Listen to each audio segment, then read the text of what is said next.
everybody, Uncle Rich here for Who's Telling the Truth. Today is August 24th, 2015. This is show number 105, and the name of the show is Socialism. That's right, you heard me, Socialism. Now guys, normally on this show, we start off a little bit differently, but today I want to start off the show. I want you to get a pen and a piece of paper.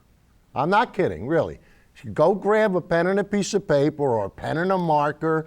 I don't care what you get, but I want you to do one thing. I want you to ask yourself the question, what is socialism? And I want you to be honest, and in one sentence, write down what you think socialism is. And I tell you, we're going to have fun at the end of the show, but you know, this is just so that the antenna starts to go up. Now guys, you know, a lot of people have you know, preconceived notions, you know, on socialism.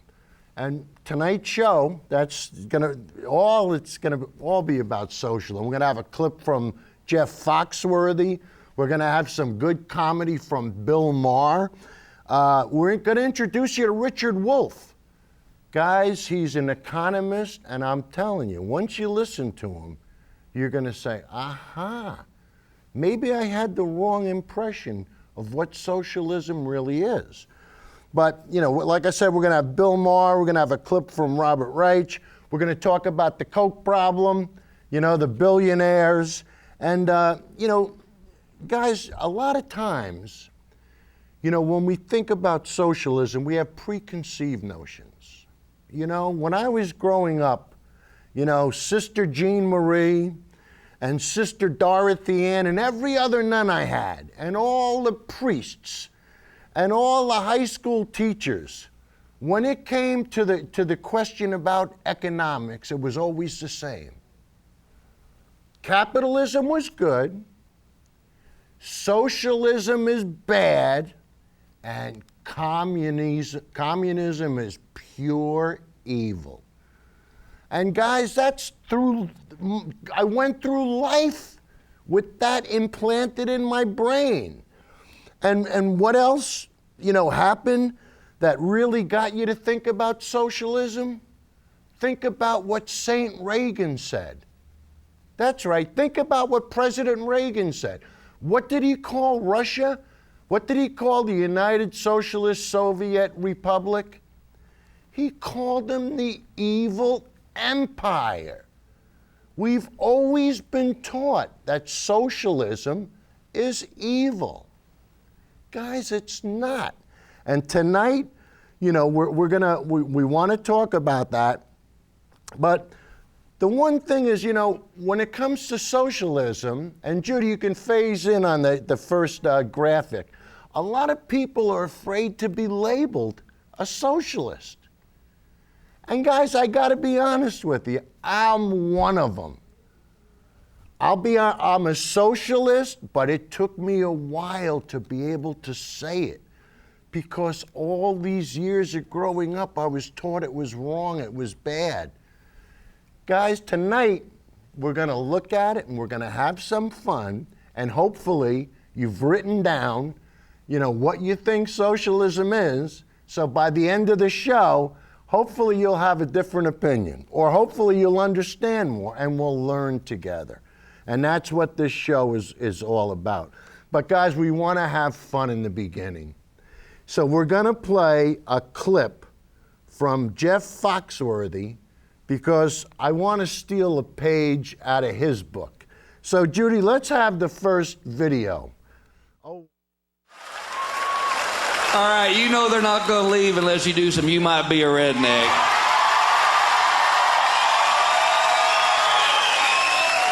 If you have a complete set of salad bowls and they all say Cool Whip on the side, you might be a redneck. If you take your dog for a walk and you both use the tree at the corner, you might be a redneck.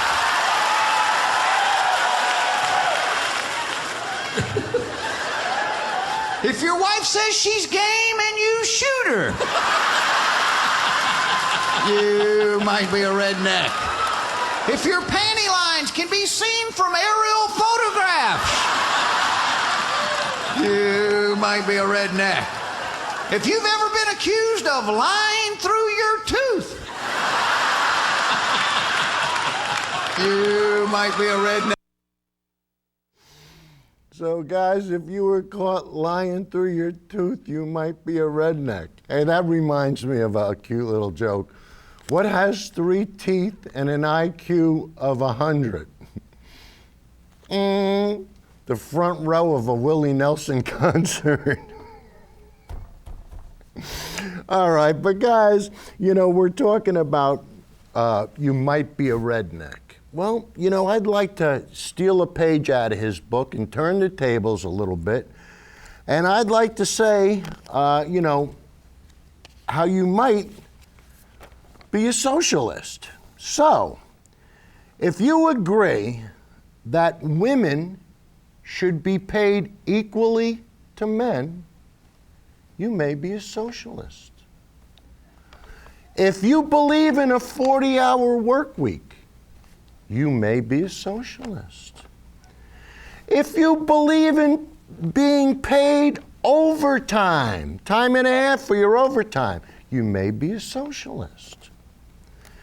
If you believe in weekend premiums, where you get paid time and a half for Saturday and double time for Sunday, you may be a socialist. If you believe in a paid police force, you may be a socialist.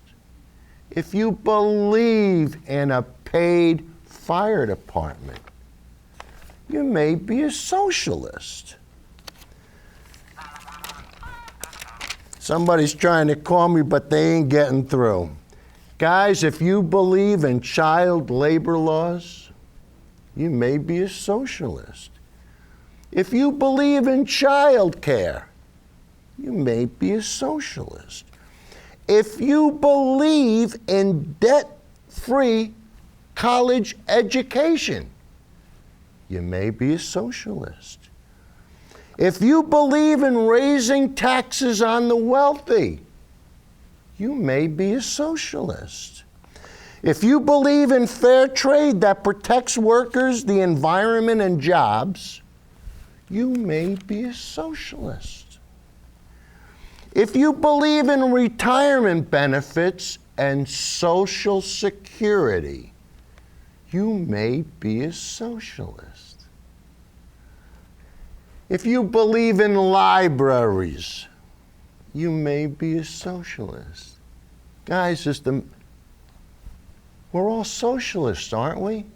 I mean, let's call a spade a spade. Let's admit it to each other. Let's say, yes, I agree with everything that you said. And you know what? Let's start calling each other socialists. But let's take the fear out of it, because there is no fear. It's only the fear that the Republican Party and the conservatives want to instill on people. They want to make us afraid. They want to make us afraid of doing the right thing. Why? Because they're making a lot of money.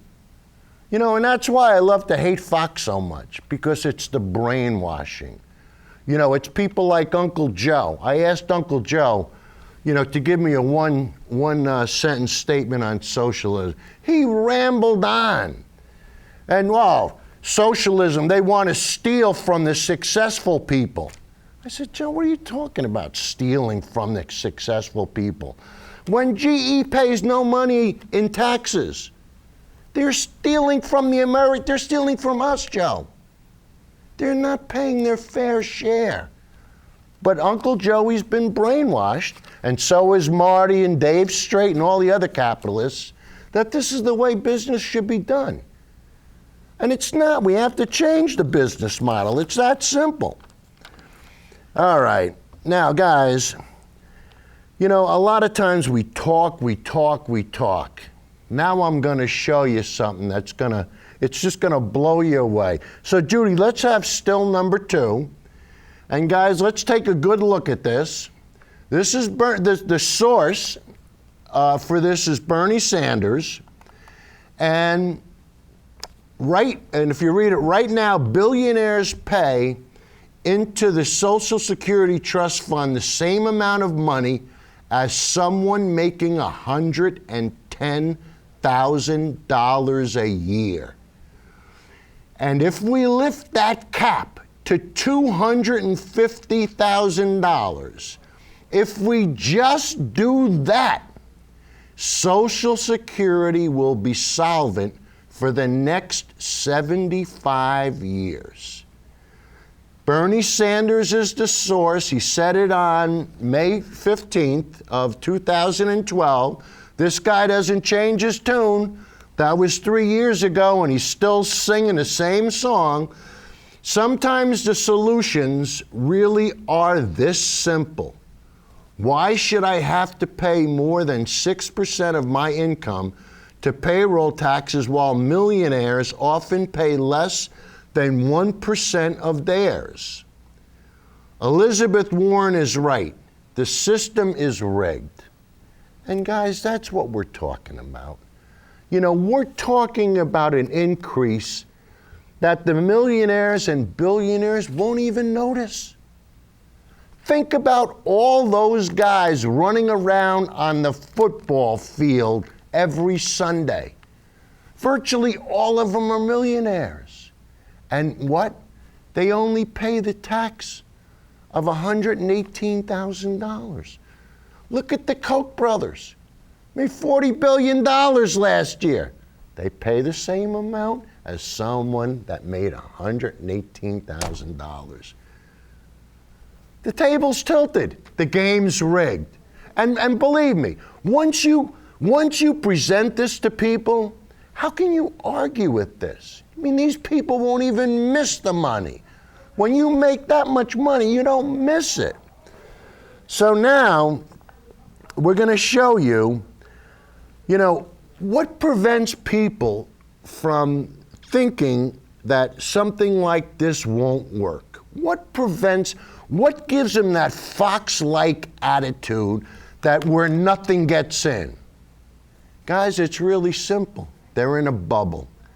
The people that watch Fox News and the Conservative Party is in a bubble. And we're going to prove it to you right now. So, Judy, let's have clip number 3. Hit it. Winston Churchill once said, in wartime, the truth is protected by a bodyguard of lies. In America today, Republican voters are protected by a bodyguard of duh. A thick shell of super-hardened bullshit. A membrane so tough, the only thing that gets in is Fox News, and the only thing that comes out are misspelled signs and babies.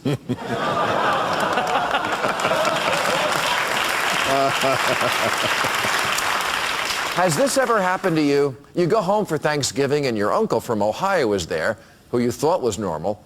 But soon the discussion turns to politics and he says, that Barack Obama wants to use the UN to seize our guns and give them to his Negro army of acorn volunteers. And you think, what? Where is he even getting this stuff? Trying to get today's Republican to accept basic facts is like trying to get your dog to take a pill. You have to feed them the truth wrapped in a piece of bologna, hold their snout shut, and stroke their throats.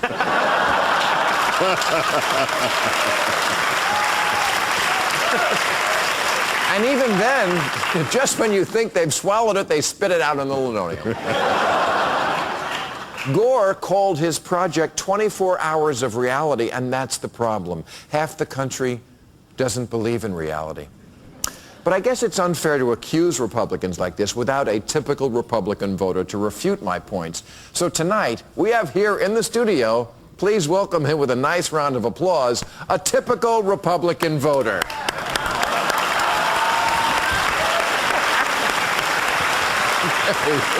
In the bubble. His name is Bob Sprayman. He's a systems analyst from nearby Irvine, and he lives in a bubble. Keep Keith, you should come over here. I know you have experience talking to typical Republican voters. Yeah. Let's just give this guy a chance. Surely, if we stick to irrefutable facts, we will be able to get through to him. For example, maybe he just never heard. Maybe he just never heard that taxes are actually at their lowest level in 50 years. Really, Bob? Their lowest level in 50 years. Under Obama, lower. I say lower. Not only that, but it's a fact that most of the current deficit is due to Bush policies and spending, not Obama's.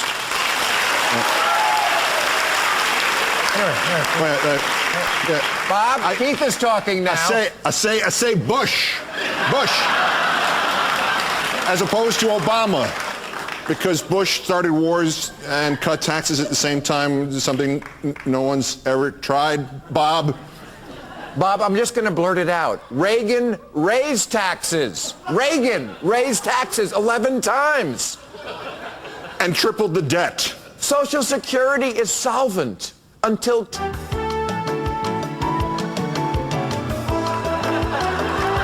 remaining a shortfall easily while we could tweak the tax code.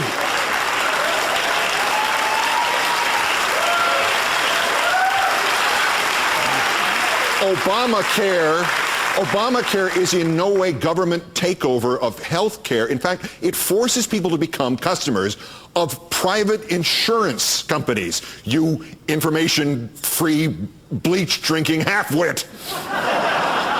The debt ceiling, Bob, is about money we already spent. Already spent. That's the debt ceiling money. Wrestling is fake. All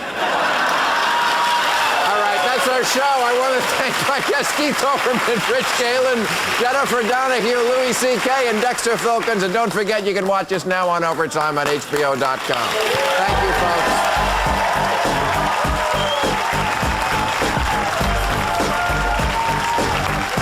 Okay, John, you come back to me. You come back to me now, John. You know, it's funny, we were fooling around with a still earlier, Judy and I, in which we had Fox News is like watching pro wrestling. Was that still up there? Can we just throw that up there real quick? If not, there you go. Beautiful. And guys, that's what it is. And you heard Bill Maher, and they had fun with it, but that's what a conservative voter is like. They don't want to know what's real. They just want to have confirmed what they believe. And this is why, you know, trying to get them out of the bubble is almost impossible. But we got a new candidate coming up, and John, if we can go to still number 4, his name is Donald Trump. And guys, the statistics that we're about to show you, these are from PolitiFact, show that Trump is succeeding by telling Republicans exactly what they want to hear. Bullshit. And guys, the source is PolitiFact.com, personalities. And if you look at the chart, pants on fire, 8 of his statements were pants on fire, 18 were false, 4 were mostly false, 6 were half true, 2 were mostly true, and 0, absolutely 0 were true. But guys, this is what happens, you know. You get somebody like this, you get Trump, all he wants to do is inflame the base. He doesn't want to inform them. And we keep going over this all the time. And the people that watch Fox News, they're like crack addicts. And I know we had the crack pipe up there before, but that's what they are. You know, they're just like crack addicts. And, you know, I tell you, we're going to show a cute clip now from Roseanne.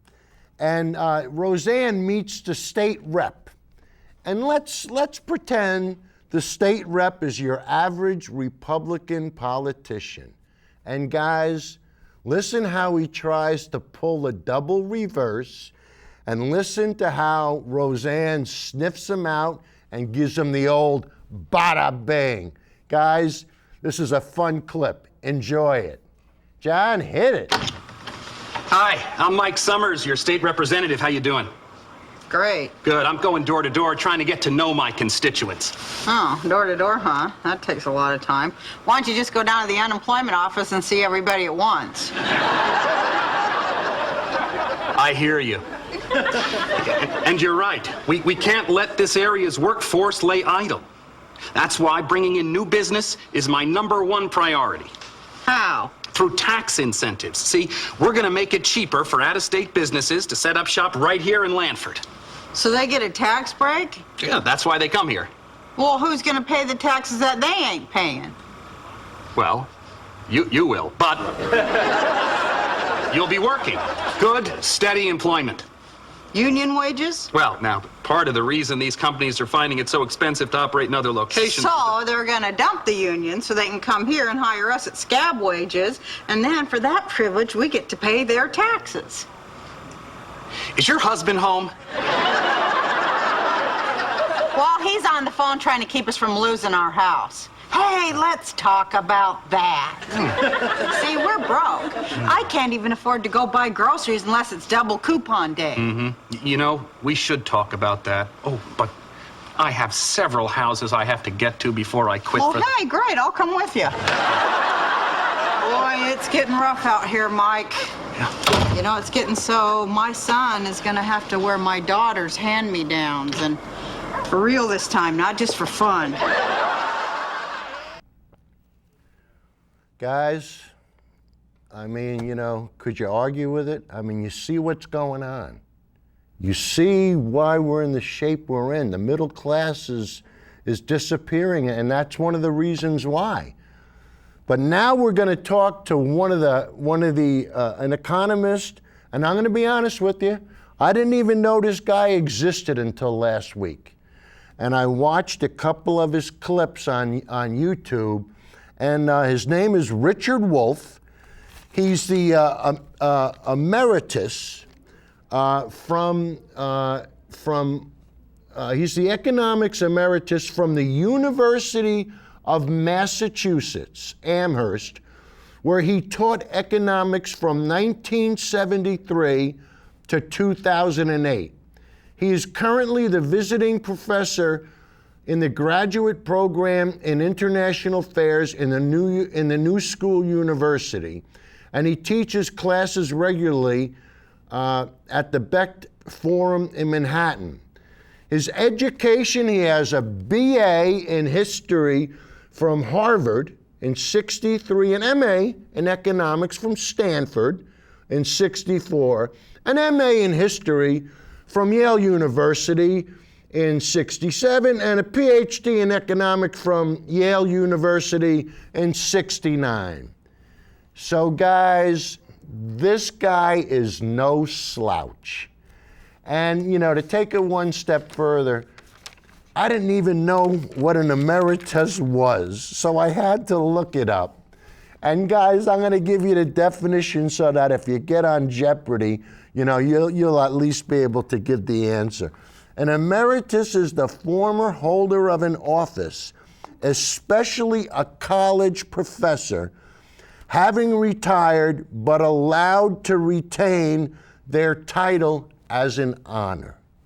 So it's an honor. And so this guy is no shill. He's no blogger that you're going to find on Fox News. This guy is the real deal with you know, we just certified how factual he's going to be. Now let's listen to him. John? I'm joined today by economist Richard Wolff, Professor Emeritus of Economics at the University of Massachusetts, visiting professor at the New School University in New York City. Professor Wolff, it's so great to have you on, and we have now a very interesting situation with the candidacy of Bernie Sanders for President of the United States, where we're hearing so much in terms of the term socialism being thrown about. And there's sort of two different elements that I want to unpack with you here today. The first being, is the term socialist really appropriate when we analyze the policy positions of Bernie Sanders? And number two, the idea that many of the ideas that may fall under the umbrella of socialistic are increasingly popular in the United States. Let's start with the first issue. When you do an analysis of Bernie Sanders' positions, is there a general label of socialist that could be accurately applied? Well, the answer to that question requires a few minutes, I'll be brief, I promise, about what socialism is. Right. The problem is that, like its ego, its other, if you like, capitalism, it is defined in different ways by different people at different times. So you just have to understand that the word socialism isn't some narrowly defined thing that everybody knows the meaning of and everybody has a pretty much similar definition. That's simply not the case. So to give you an example, by some definitions of socialism that had been embraced by many, yes, Bernie Sanders has a long socialist tradition. He is very skeptical, for example, of the behavior of private capitalist corporations. He insists that they are mostly driven by profits, something many of them admit anyway, and that in the course of pursuing maximum profits, they shortchange the environment, they shortchange the quality of life for their employees, and so on and so on and so on. And that when he totals up the costs of what capitalism doesn't take account of and weighs it against the benefits and notices that the benefits accrue chiefly to a relatively small part of the population and the costs to the majority, he ends up being a critic of capitalism and advocates for a change to what he calls socialism. And yes, that's something many people who have been called socialists have done. And by that standard, that's what he's in favor of. Now, at the same time, if we consider the element of socialism which advocates for a sort of community or public ownership of the means of production, distribution, and exchange, that could not be further from what Bernie Sanders is talking about. That's right. He's in favor of one kind of socialism. By the way, it sometimes has adjectives like democratic socialism or social democracy and a variety of other such labels. Precisely these labels intended to distinguish it from other definitions of socialism, such as the one you've pointed to, where, and let me be blunt here, some notions of socialism basically say capitalism is about private ownership of the means of production, whereas socialism has the state doing that. So instead of there being private companies running the stores and the offices and the factories, it's instead government that does all that thing.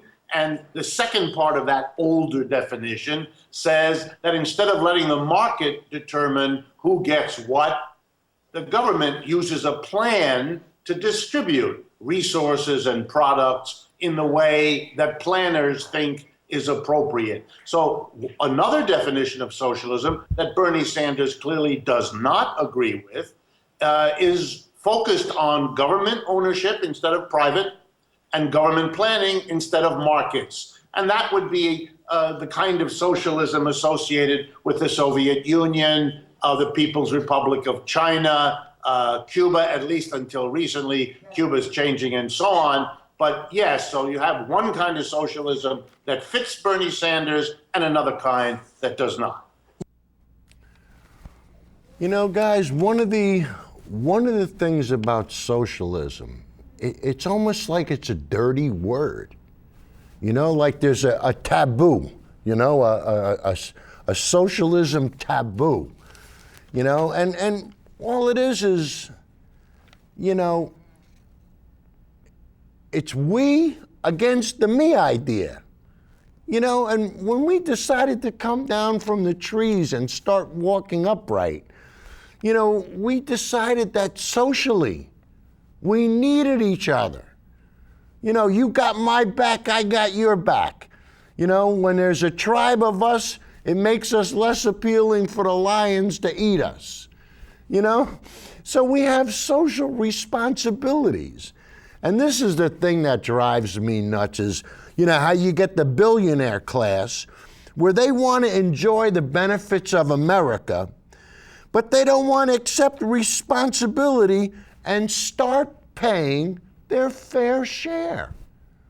I mean, you know, what could be more fair than paying your fair share? You know, if you have a pizza, you know, and you bought a pizza for 8 people and there's 8 slices, guess what? Everybody gets one. You know, the first guy doesn't take 7 slices and leave 1 for the, you know what I mean? So, and this is what we, you know, once people start to say, oh, you mean the corporations and the Koch brothers aren't paying their fair share? And and you know, so now we're using a dirty word. You know, we want to make socialism a dirty word. So let's see how Bernie explains why socialism isn't a dirty word.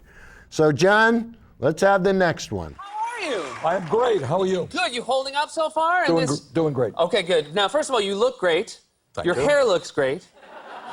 And I want to say that because sometimes I picture your hair. When I picture your hair, I picture it a little different. This is a photo of the way I usually picture your hair. Now, this is... Are you just a busy man? That was after the electric shock. Oh, yes, of course. Yeah. Now, I want to talk to you about this campaign. There's been a lot of press about you recently. You describe yourself as a democratic socialist. And that is, some would say, a dangerous thing politically to describe you as. We have a president right now who does not consider himself a socialist, but people call him a socialist as an insult.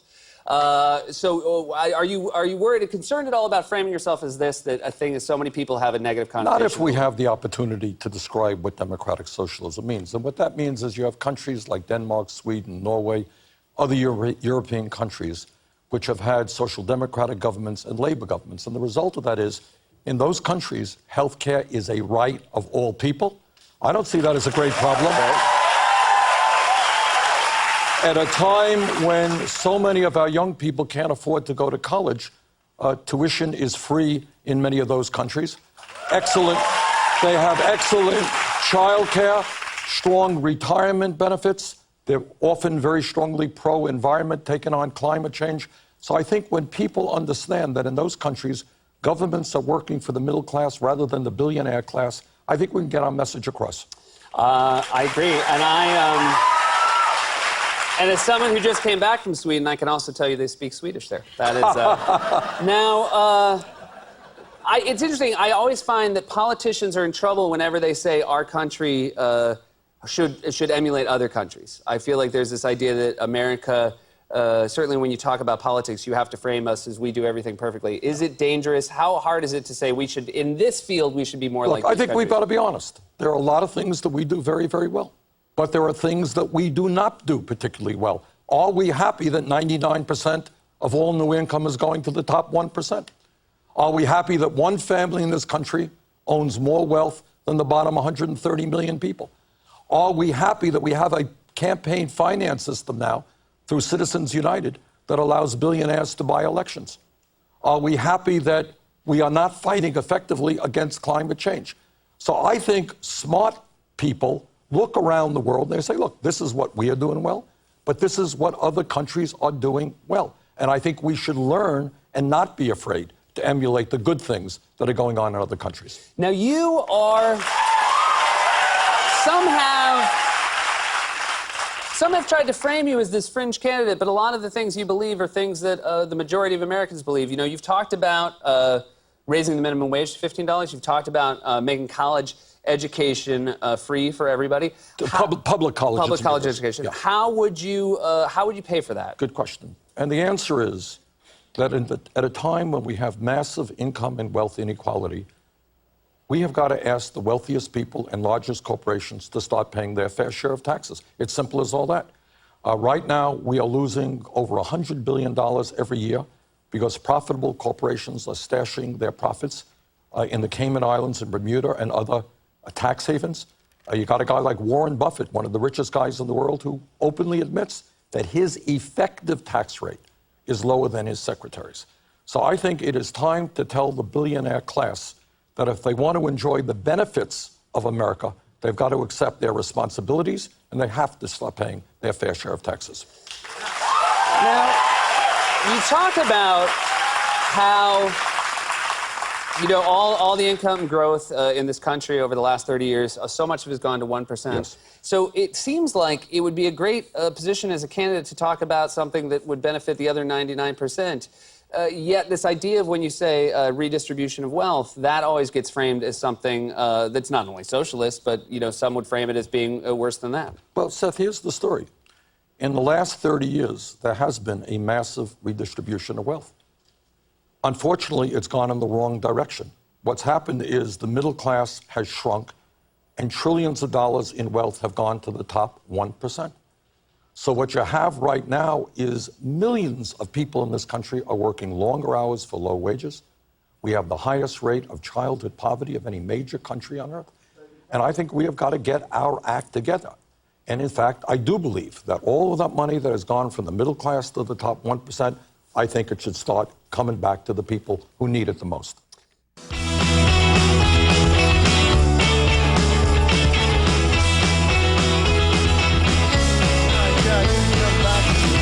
Did run a little bit, that promo at the end runs a little bit long. But guys, I tell you, the more I listen to him talk, the more I like him. I mean, he, you know, the things that he comes up with, I mean, they're just common sense things. And, you know, the solutions are relatively simple. And, you know, when we always talk about, you know, especially on Fox News, you know, they always talk about redistribution of wealth. Like, it's really going to bother the billionaires if they have to spend a little bit more money and redistribute their wealth. But they won't, guys. You know why? Because they're greedy. It's that simple. But, you know, the next clip we're going to show you is titled 5 Ways That America is Already Socialistic. And guys, you know, a lot of times, you know, once you start to think about it, you start to say, you know, I never realized it, but I may be a socialist. So, John, let's have the next clip.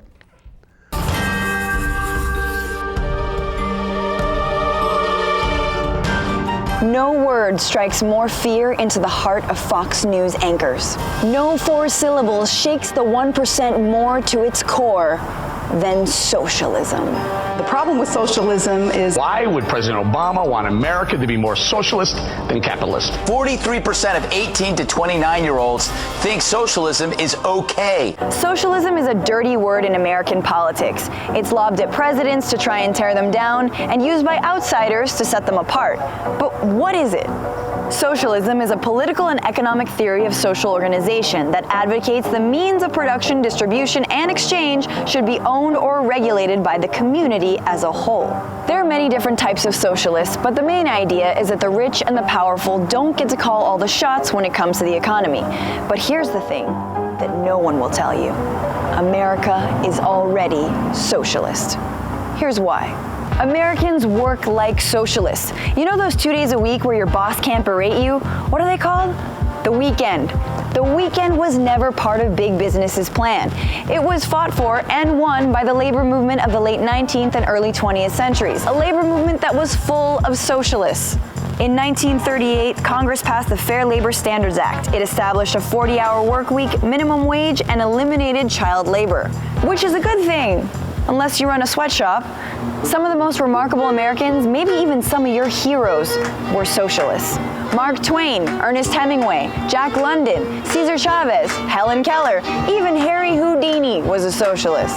Now America has Bernie Sanders, who calls himself a democratic socialist, and Danny Glover, who's so down. But I'm still waiting on Lethal Weapon 5, the picket line. Whenever you get on a highway, drive over a bridge, use electricity from a dam, or go to a school or hospital, you're probably partaking in American socialism. To pull the country out of the Great Depression, over 30,000 public works programs were sponsored by the government under Franklin D. Roosevelt's New Deal. Infrastructure. Infrastructure that's now crumbling, even with President Obama's 2009 economic stimulus package, which tried to pull us out of the most recent Wall Street-induced financial meltdown. But the New Deal wasn't labeled socialism, except by its critics. FDR defended it, saying, "The test of our progress is not whether we add more to the abundance of those who have much, it is whether we provide enough for those who have little." The New Deal also included unemployment insurance and Social Security, making sure that you can get back on your feet when you lose your job and you're taken care of when you get old and crotchety. You could call it big government socialism or just looking out for one another. The military, the one area of spending no one would dare call socialist, and yet it's largely funded by you, the taxpayer. Strange for all the wars the U.S. has fought trying to stop the spread of socialist ideas, you'd think that war was a capitalist venture. Around 27% of your tax dollar goes to fund the biggest and most expensive military in the world, with a budget of $598.5 billion. Compare that to spending on unemployment, Social Security, education, science, and infrastructure, and it looks like the military is red all over. Good God, y'all. Welfare is also one of those things that's bad-mouthed for being socialist, because why take care of the needy? But what about corporate welfare?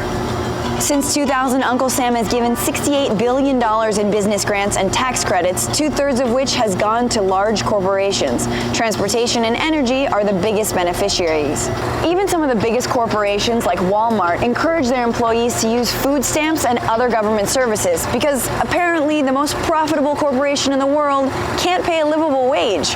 It's almost like socialism is fine if it helps the rich, but terrible if it helps everyone else. In the end of the day, socialism is as American as apple pie, bought at a Walmart with food stamps.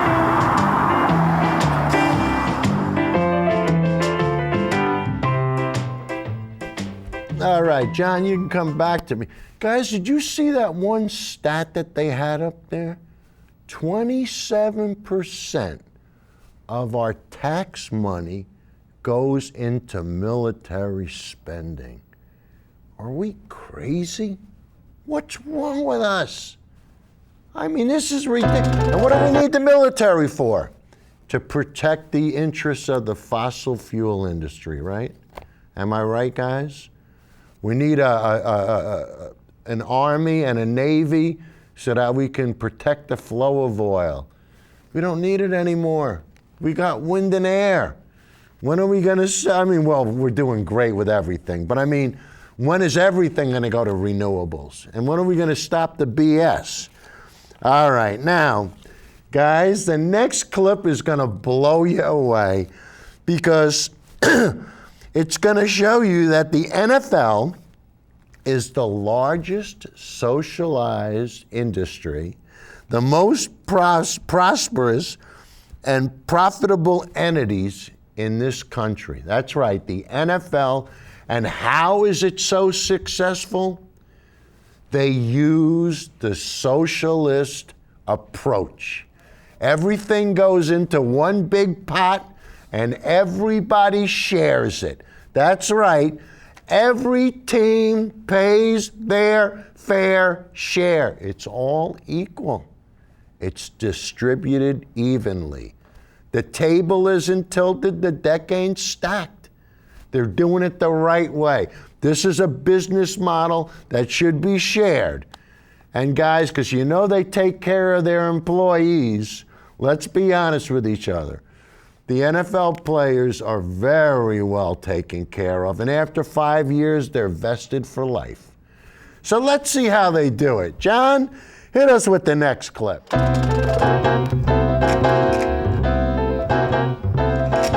New rule, with the Super Bowl only a week away, Americans must realize what makes NFL football so great.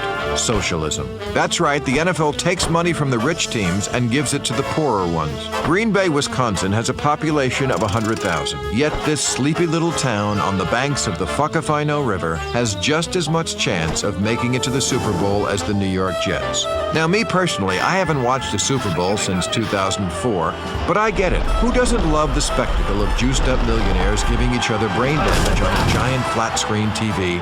It's no surprise that some 100 million Americans will watch the Super Bowl next week. That's 40 million more than go to church on Christmas. Suck on that, Jesus. It's also 85 million more than watch the last game of the World Series. And in that is an economic lesson for America. Because football is built on an economic model of fairness and opportunity, more like the democratic philosophy. That's why the NFL literally shares the wealth. TV is their biggest source of revenue, and they put all of it in a big commie pot and split it 32 ways. Because they don't want anyone to fall too far behind. That's why the team that wins the Super Bowl in the next draft picks last, or what the Republicans would call punishing success. Baseball, on the other hand, is exactly like the Republicans. I mean, their economic theory is every man for himself. The small market Pittsburgh Steelers go to the Super Bowl more than anybody, but the Pittsburgh Pirates, their payroll is 40 million. The Yankees is 206 million. The Pirates have about as much chance at getting in the playoffs as a poor black teenager from Newark has of becoming the CEO of Halliburton. The same angry white males who hate Obama because he's redistributing wealth just love football, a sport that succeeds economically because it does just that. To them, the NFL is as American as hot dogs, Chevrolet, apple pie, and a second giant helping of apple pie.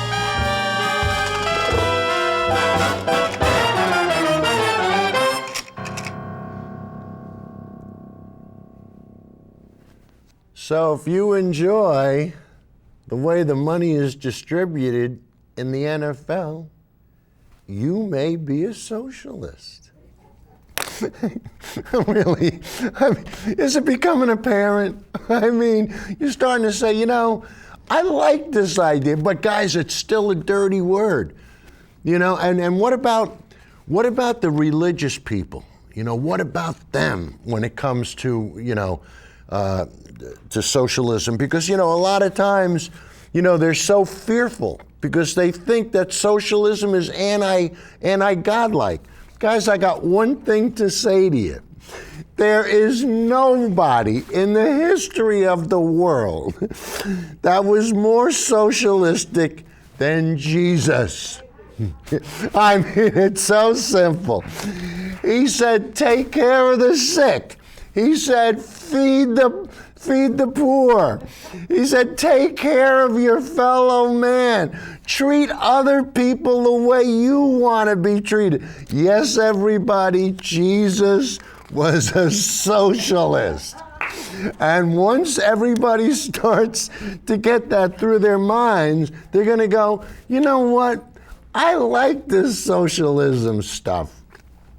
All right, guys. So I tell you, we're having a lot of fun. But, you know, there's some party poopers out there. I mean, there are some people out there that just refuse. They refuse to see your average working class family succeed in America. And who are these people? Who else but the Koch brothers? So, of course, we're going to do a little clip with Robert Reich, and he's going to give the old bada bing to the Koch brothers where it belongs. So, John, let's have fun with the next clip.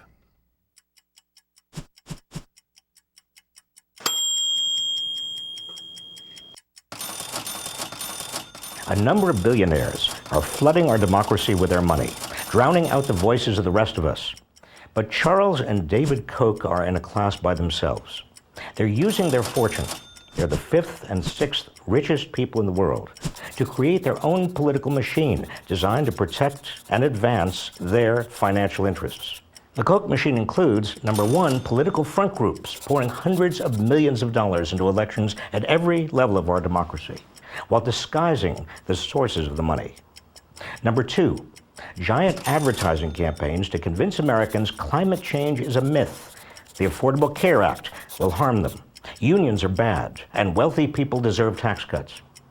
Number three, a network of think tanks designed to come up with findings the Kochs want. For example, millions of dollars for studies arguing we should abolish the minimum wage or keep it where it is forever. Four, a campaign to suppress the votes of minorities. In the last presidential election, funding white poll watchers where minorities vote, leading to complaints of voter intimidation. and peddling a voter ID bill to state legislators across the country designed to make it harder for many to vote.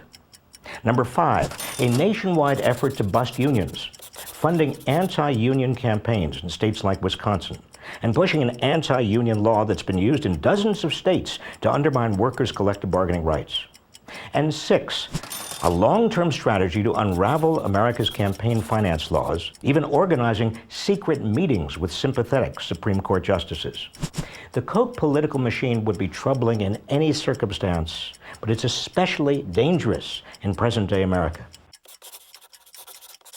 where wealth is more concentrated than it's been in over a century, and the Supreme Court has opened the floodgates to big money. The problem is not that the Kochs are so rich or that their political views are so regressive. The problem is they're using their exorbitant wealth to impose those views on the rest of us, undermining our democracy. More than 200,000 of you have already signed my Move On petition denouncing the Koch brothers for undermining our democracy. The Kochs won't care what we say, but when 500,000 of us stand up to them, politicians will have to think twice before taking their money. When 1 million of us stand up to them, their money will be a political liability. Standing up to bullies is the hallmark of a civilized society. Please join our petition and stand up for our democracy. Our democracy is not for sale.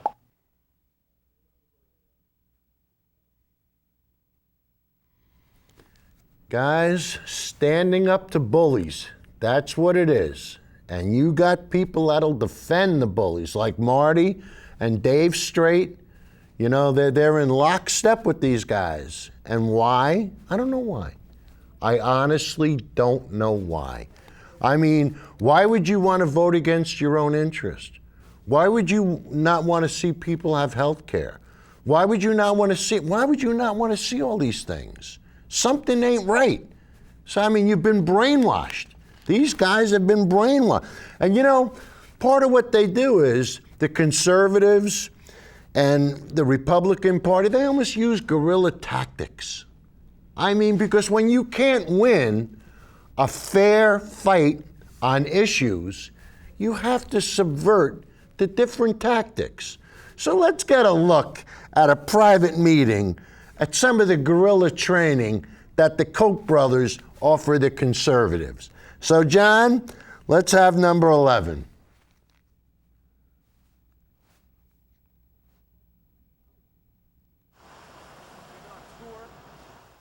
We're starting in Sacramento. We're going to go on this, we're calling it the American Liberty Tour, where we go to 18 cities.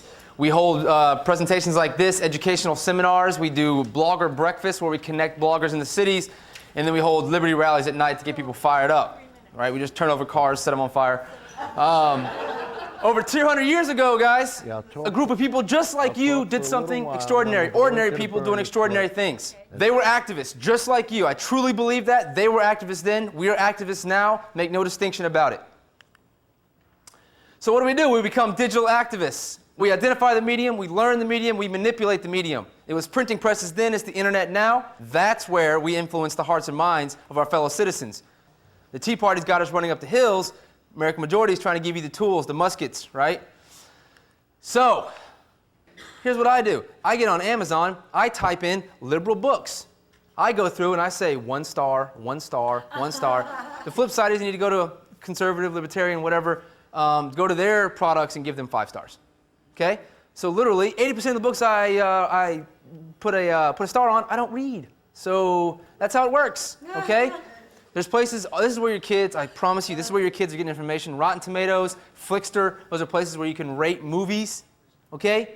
So when you type in movies on healthcare or documentaries on healthcare, I don't want Sicko to come up, I don't want Michael Moore's to come up, so I always give it bad ratings. I spend about 30 minutes a day, so that's guerrilla tactics. If there's a place to comment, a place to rate, right, a place to share information, you have to do it.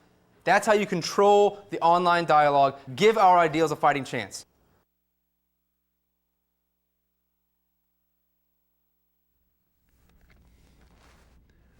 Guys, did you hear what he said? I spend about 30 minutes a day giving people bad ratings. Can you imagine this? These are the type of people that we're dealing with. Rather than try to come out and face the issue, they have to use subversive tactics. Right, Uncle Joey? Yeah, Uncle Joe, he don't know if he's coming or going. I tell you, he's so brainwashed, I feel bad for the guy. He votes against his own interest, and why? I don't know. But you know what? Maybe Joe will vote for Bernie because he did say some positive things about him. So the last clip we're going to play is going to be Bernie taking on the media. And guys, that's what brought me to the table. I love to hate Fox. So we're going to play the last clip. We won't have time for the whole clip, but we'll come back with about 30 seconds and I'll say goodbye to everybody. So, John, let's have the last clip. Okay. Hi. Yes. You, in your speech tonight, you said you won't criticize or attack Hillary Clinton, certainly, but you did seem to draw some implicit contrast when you said you don't take money from super PACs and you voted against the Iraq War. What I said is that corporate media talks about all kinds of issues except the most important issues, okay? And time after time, I'm being asked to criticize Hillary Clinton. That's the sport that you guys like. The reason this campaign is doing well because we're talking about the issues that impact the American people. I've known Hillary Clinton for 25 years. I like her, I respect her. I disagree with her on a number of issues. No great secret. I oppose the Trans-Pacific Partnership, okay?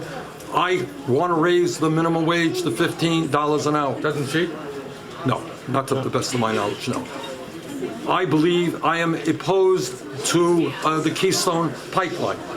Okay, I voted against the war in Iraq. I voted against the USA Patriot Act. These are differences of opinions that we will discuss. But the issue that I want to be talking about is the collapse of the American middle class. You guys going to write about that? Yeah. Is that an important issue? Please do. The need to create millions of decent paying jobs. The obscenity of the kind of level of income and wealth inequality that we have today. The reason our campaign is doing well is because people are responding to those issues. So I am not going to get into the game of sitting around attacking Hillary Clinton. You know, guys, like I said earlier, the more I hear him speak, the more I like him. I mean, truth is a novel idea when it comes to politics. I mean, how often do you hear somebody look you in the eye and tell you the truth? And you know, that's why the show is called Who's Telling the Truth, so that we can show stuff like this. And now, hopefully, when people think about socialism, they won't think it's a dirty word anymore.